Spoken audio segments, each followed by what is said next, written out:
Olá, eu sou Antônio Carlos Souza, Tom, sou psiquiatra clínico e psicodramatista. Ontem ou anteontem eu estava lendo uma nota no UOL em que o título da nota era esse: 5 ou 7 mentiras que as pessoas contam aos médicos. Eu fiquei pensando, por que um paciente, ao ir um médico, portanto, por escolha dele, ou por temor que seja, mas por uma necessidade, ele mentiria? Obviamente, nós estamos falando aqui de mentira para levar vantagem. Não é mentira que traga vantagem para a pessoa, mas a chamada mentira defensiva. Aquela em que a pessoa mente ou nega algo com receio da punição que pode advir do outro, da reprimenda, do olhar de repreensão, do olhar acusador. O receio da volta que vem do profissional, que viria do profissional, leva as pessoas, muitas pessoas, a minimizar ou mentir sobre aquilo, ou seja, deliberadamente falsear com a verdade. Isso é muito comum as pessoas perguntar sobre hábito de bebida e a pessoa dizer, não, eu só tomo um esquinho ou uma cervejinha. Que são formas, esses dois diminutivos, são formas de minimizar o porte do que está fazendo.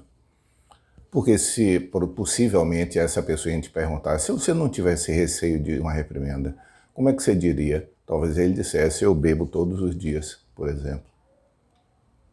Mas o temor de ser mal visto, de ser repreendido, leva muitos pacientes a falsearem com a verdade. Mas quando chega na área psi, as coisas se complicam tremendamente. Porque toda a medicina tem um instrumental de exames complementares que corroboram, afastam, aproximam diagnósticos. Psiquiatria, o exame complementar ainda é, talvez ainda seja por muito tempo, uma coisa muito pouco definidora. São em situações pontuais em que é necessário. Então, todo diagnóstico psiquiátrico é baseado na relação clínica que se estabelece entre o paciente e o profissional. Todo diagnóstico psiquiátrico é baseado nisso, na observação do comportamento do paciente, na história e no detalhamento dos sintomas. Portanto, mais do que em toda a medicina e na medicina toda é assim, mas mais ainda, em psiquiatria, a necessidade de que o paciente não sinta a possibilidade do olhar repressor, ou seja, que há um vínculo que se estabelece entre o profissional e ele, e esse vínculo possibilita a confiança. E essa é uma palavra curiosa. Todas as pessoas, quando vão alugar um apartamento, procuram um fiador. O que é um fiador? É uma pessoa que se responsabilizará pelo meu pagamento caso eu não pague. E fiança é o quê? É uma fiança em mão dupla. É como se fora, eu procuro um fiador para alugar meu apartamento e serei fiador do apartamento dele. Isso envolve de ambas as partes uma relação horizontal. A confiança é uma relação horizontal. A fiança é uma relação assim, porque alguém vai se responsabilizar por você.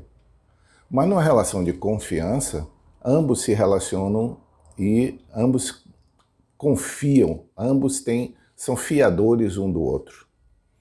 Então, o que é estabelecer confiança com um profissional? Isso é uma construção que é feita na relação, desde a primeira forma com que a pessoa se apresenta no consultório, a forma com que é recebida, a maneira pela qual o paciente que está... Sabe que todo profissional da área psi, como eu costumo dizer, a primeira consulta, ela é mais uma consulta do paciente sobre o psiquiatra do que o psiquiatra sobre o paciente. Porque todo o tempo eu estou sob observação dele. Para quê? Para ele discernir se ele está pisando num terreno seguro, portanto capaz de desenvolver confiança, se aquele vínculo é um vínculo seguro. Porque se ele diz algo e eu mesmo sem perceber eu faço isso, eu arregalo os olhos, provavelmente o paciente não vai repetir aquilo, não vai tocar naquele assunto mais, porque ele já percebeu que aquilo eu reagi com surpresa. Eu posso expressar surpresa para o paciente, dizer o que você está me dizendo é surpreendente, você pode me explicar? Ou seja, quando eu afirmo a minha ignorância sobre algo dele, eu reafirmo o vínculo que nós dois estamos criando. Se um paciente diz algo e eu em lugar de julgar, condenar ou simplesmente escutar, eu pergunto a ele, não entendi direito o que você disse. É isso mesmo? Essa atitude do profissional é parecida com os recalls de indústria automobilística. Antes que haja queixa, a indústria automobilística sai na frente dizendo que tem um defeito e já vai consertar. Isso estabelece confiança do cliente, do consumidor final do produto deles, que é o carro, na marca, porque ela assumiu que cometeu, que algo saiu errado. Mutatis mutandis, fazendo as devidas analogias e comparações, a relação psiquiatra-paciente é algo parecido. Quando o paciente percebe de que eu não estou pressupondo coisas, que eu não o estou julgando, portanto, não estou olhando ele com o meu olhar de homem pessoal, de ser humano, mas dentro de um olhar de um papel profissional, e se eu pergunto a ele e afirmo que eu ignoro algo que ele pergunta ou me surpreende algo, isso estabelece uma relação horizontal. Uma relação, um vínculo assim horizontal, que não é hierárquico, né, como o do fiador com aquele que pediu a fiança, é um vínculo de confiança, em que ele sabe que pode dizer coisas sem que espere necessariamente que o outro reprima, o puna, etc. Mas se o outro achar que aquilo é algo diferente do habitual, ele também tem a liberdade de dizer ao paciente, isso me surpreende. Estabelecer esse grau de confiança é uma construção. Como eu disse, muitas vezes começa na forma de receber o paciente na porta. A maneira pela qual a pessoa é recebida, como qualquer vendedor. Você chega numa loja, se você chega numa loja e as pessoas continuam conversando lá e ninguém se aproxima, ninguém se sente bem-vindo ali. Mas se imediatamente a pessoa que chega, ou o outro dá sinal de reconhecimento, o vendedor, ele já estabeleceu o vínculo, ele está afirmando algo. Olha, eu estou comendo alguma coisa, daqui a pouco eu vou, eu estou resolvendo essa nota aqui, daqui a pouco eu vou lhe atender, mas ele já o reconheceu como ser humano. A mesma coisa acontece numa consulta. O simples atender um telefonema ou abrir uma porta para um paciente, naquele exato momento já começa a se estabelecer, começa a se construir uma relação, um vínculo, que vai terminar por ser uma relação de confiança. Porque, como eu costumo dizer, por que diabos um paciente deveria ser totalmente transparente com uma pessoa que ele nunca conhece?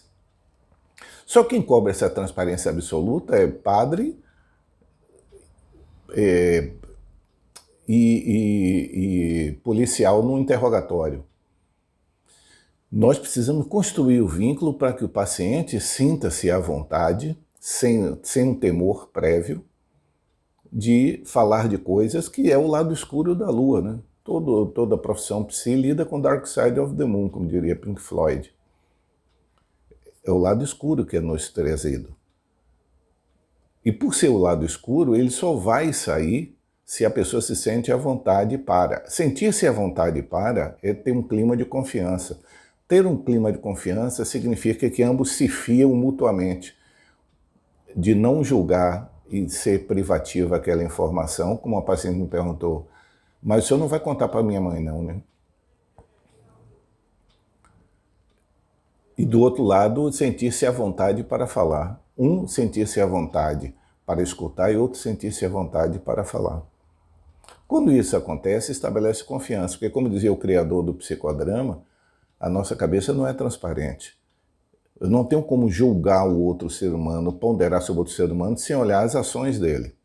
É aquilo que nós expressamos que permite que o outro entenda, seja expressando verbalmente, seja expressando em forma de pantomima, de mímica facial, mímica corporal, seja pelas ações que nós fazemos.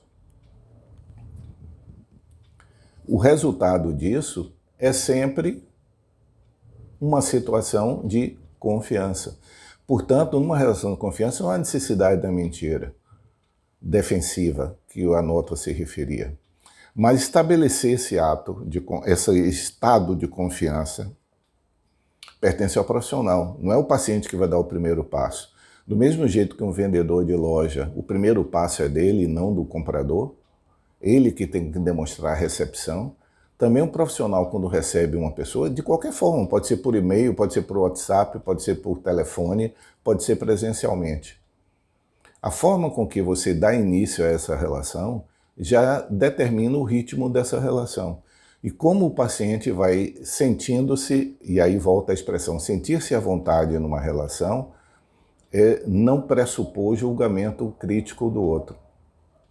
Mas também saber que o outro, aquilo que o surpreender, vai dizer ao paciente. Aquilo que ele não souber, ele vai dizer, ele vai perguntar. Né? Quando a gente não sabe algo, a gente pergunta. Pressupor, como dizia Homer Simpson, a pressuposição é a mãe de todas as merdas. Pressupor algo sobre o paciente, como o paciente pressupor algo sobre o profissional, é como se os dois estivessem lidando com uma outra relação, não uma relação verdadeira. Uma relação se estabelece verdadeiramente quando nós podemos olhar o outro e aceitar o que o outro diz, e o outro fazer o mesmo comigo. Aí se estabelece uma relação horizontal, de confiança. É uma relação profissional hierárquica, porque alguém busca e alguém dá. Alguém está no consultório e alguém chega para procurar ajuda. Mas em termos de confiança, essa relação tem que ser horizontal. No interrogatório policial, não cabe que o interrogado ele precisa confiar no interrogador. Não se espera isso. Mas numa relação médico-paciente, profissional-paciente, se espera que haja mutualidade nessas relações. Em psicodrama, quando nós dizemos que a mutualidade, que as relações se estabelecem nos dois papéis com o mesmo sinal, com a mesma intensidade, que é uma relação que no psicodrama se chama relação télica.